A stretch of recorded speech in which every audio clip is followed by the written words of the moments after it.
この装置はバグフィルターといって、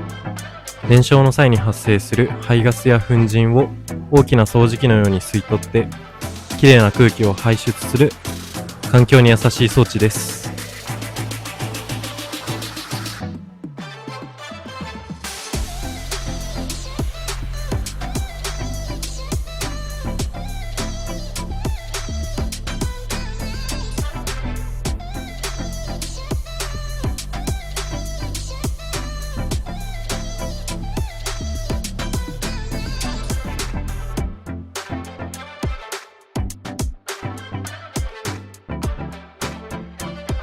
この下の部分は配回収コンベヤーになっていて、先ほど説明した装置の下側につきます。